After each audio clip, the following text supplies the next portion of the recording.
Supreme কোর্টের নির্বাচনের সময় বিনামূল্যে উপহারের বিষয়টি গুরুত্বপূর্ণ বলে বিবেচনা করেছে এবং এর উপর স্থগিতাদেশ চেয়ে আবেদনের শুনানি করতে রাজি হয়েছে। বুধবার প্রধান বিচারপতি ডিওয়াই চন্দ্রচূড় এবং বিচারপতি জে.ভি. পারদিওয়ালা এবং মনোজ মিশ্র তিনি বলেন যে পিটিশনটি তালিকাভুক্ত করা হয়েছে। আবেদনকারী আইনজীবী অশ্বিনী উপাধ্যায় বুধবার সুপ্রিম কোর্টে পিটিশনের তালিকা চেয়েছিলেন যাতে আগামীকাল এই মামলার শুনানি হতে পারে। আর এই বিষয়ে বেঞ্চ বলেছে যে বিষয়টি অত্যন্ত গুরুত্বপূর্ণ এবং তারা তালিকা থেকে পিটিশনটি মুছে ফেলবে না। আগামীকাল এ বিষয়ে শুনানি হতে পারে। আইনজীবী অশ্বিনী উপাধ্যায় নির্বাচনের সময় রাজনৈতিক দলগুলির দ্বারা সুবিধা পাওয়ার প্রতিশ্রুতির বিরুদ্ধে সুপ্রিম কোর্টে একটি পিটিশন দায়ের করেছেন। দাবি করেছেন যে রাজনৈতিক দলগুলির ইস্তেহারে জনপ্রিয় প্রতিশ্রুতি বন্ধ করা উচিত, কারণ এই প্রতিশ্রুতিগুলি রাজনৈতিক লাভের জন্য করা হয়। বুধবার সুপ্রিম কোর্ট একটি আর্থিক কেলেঙ্কারি মামলায় তার আগের আদেশের বিরুদ্ধে দায়ের করা পুনর্বিবেচনার আবেদনের শুনানি স্থগিত করেছে। বিচারপতি সূর্যকান্তের নেতৃত্বাধীন একটি বেঞ্চ এখন ৩রা অক্টোবর শুনানির জন্য মামলাটি স্থগিত করেছে। ইডির তরফে সলিসিটর জেনারেল তুষার মেহতা শুনানি পিছিয়ে দেওয়ার আর্জি জানান, যার বিরোধিতা করেন কপিল সিব্বল। সুপ্রিম কোর্ট ২৭ জুলাই ২০২২ সালে তার রায় ইডির ক্ষমতা এবং গ্রেপ্তারের অধিকার পুনরুদ্ধারের নির্দেশ দিয়েছিল। বিচারপতি এ.এম. খানওয়েলকরের নেতৃত্বাধীন একটি বেঞ্চ আর্থিক কেলেঙ্কারি প্রতিরোধ আইনের অধীনে ইডির বিশেষ ক্ষমতা বহাল রাখে। সুপ্রিম কোর্ট এই আদেশে সম্পত্তি বাজেয়াপ্ত, অভিযান পরিচালনা, গ্রেফতারি এবং জিজ্ঞাসাবাদের জন্য সমন জারি করায় ইডির ক্ষমতাকে বৈধ বলে মনে করছিল। আদালত আরও স্পষ্ট করে দিয়েছিল যে ইসিআইআর কোনো এফআইআর এর মতো নয় এবং অভিযুক্তদের একটি প্রদান করা বাধ্যতামূলক নয়। কংগ্রেস নেতা কার্তি চিদম্বরমও এই মামলায় যুক্ত। কপিল সিব্বল এর আগে বলেছিলেন যে সুপ্রিম কোর্টের জুলাই ২০২২ সালের আদেশের বেশ কয়েকটি ত্রুটি রয়েছে যা পুনর্বিবেচনা করা দরকার। কেন্দ্রের তরফে সলিসিটর জেনারেল তুষার মেহতা তিনি বলেন, শীর্ষ আদালতের রায় কোনো ত্রুটি নেই। আজ ইডি এই বিষয়ে শুনানি স্থগিত করতে চেয়েছিলেন। মামলার পরবর্তী শুনানি হবে ৩রা অক্টোবর। রেলে চাকরির বিনিময়ে জমি মামলায় প্রথমবার তেজ প্রতাপ যাদবকে তলব করল আদালত। ৭ই অক্টোবর লালু যাদব, তেজস্বী যাদব, তেজ প্রতাপ যাদব, অখিলেশ সিং, হাজারি প্রসাদ রায়, সঞ্জয় রায়, ধর্মেন্দ্র সিং এবং কিরণ দেবীকে তলব করল দিল্লির রাউস অ্যাভিনিউ আদালত। ট্রেনে চাকরির বিনিময়ে জমি মামলায় ইডির প্রথম সম্পূরক চার্জশিট গ্রহণ করে বিশেষ বিচারক বিশাল গোপনে আজ বিহারের প্রাক্তন মুখ্যমন্ত্রী লালু প্রসাদ যাদব সহ ৭ অভিযুক্তকে ৭ই অক্টোবর আদালতে হাজির হওয়ার জন্য তলব করেছে। এর আগে আদালত ১৭ই অগস্ট তার রায় সংরক্ষিত রেখেছিল। ইডির যুগ্ম অধিকর্তা বলেছিলেন যে এই মামলাটি অত্যন্ত সংবেদনশীল। গত ৬ই অগস্ট প্রথমবার সম্পূরক চার্জশিট দাখিল করে ইডি। আর এই মামলায় ১১ জন অভিযুক্ত রয়েছে। এছাড়াও ৯৬টি নথি প্রমাণ হিসেবে জমা দেওয়া হয়েছে।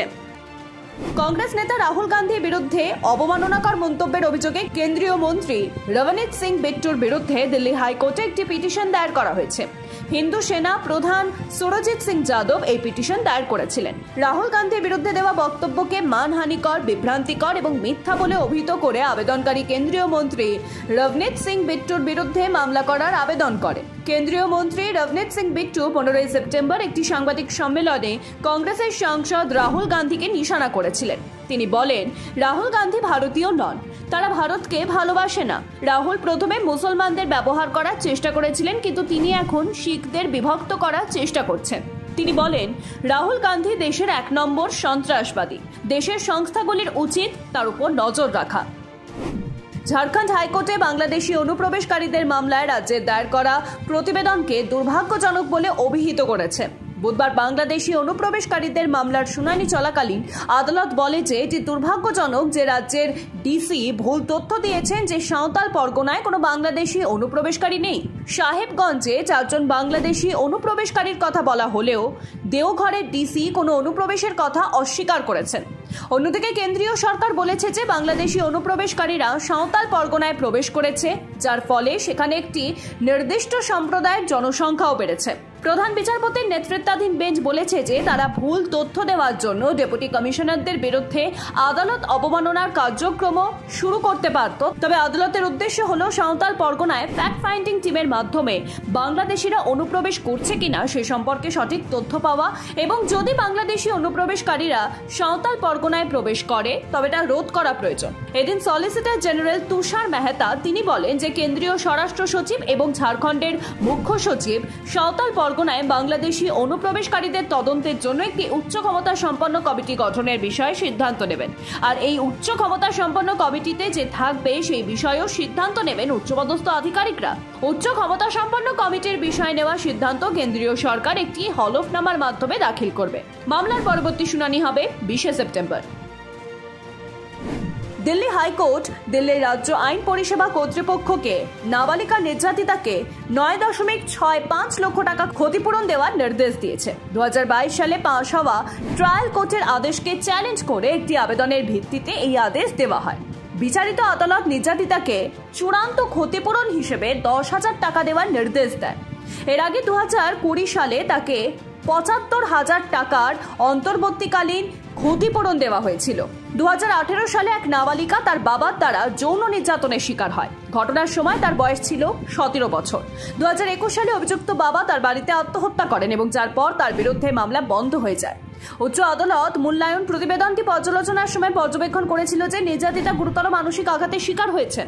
নির্যাতিতার মা পরিবারের একমাত্র উপার্জনকারী সদস্য, প্রতি মাসে 7,000 টাকা উপার্জন করেন, যা একটি পরিবারের ভরণ পোষণের জন্য অপর্যাপ্ত। মামলার শুনানি চলাকালীন বিচারপতি তিনি বলেন আবেদনকারীর জন্য ক্ষতিপূরণ 10.5 লক্ষ টাকা নির্ধারণ করা হয়েছে। যেহেতু ইতিমধ্যেই আবেদনকারীকে 85,000 টাকা প্রদান করা হয়েছিল, আবেদনকারী এখন অতিরিক্ত 9,65,000 টাকা পাওয়ার অধিকারী।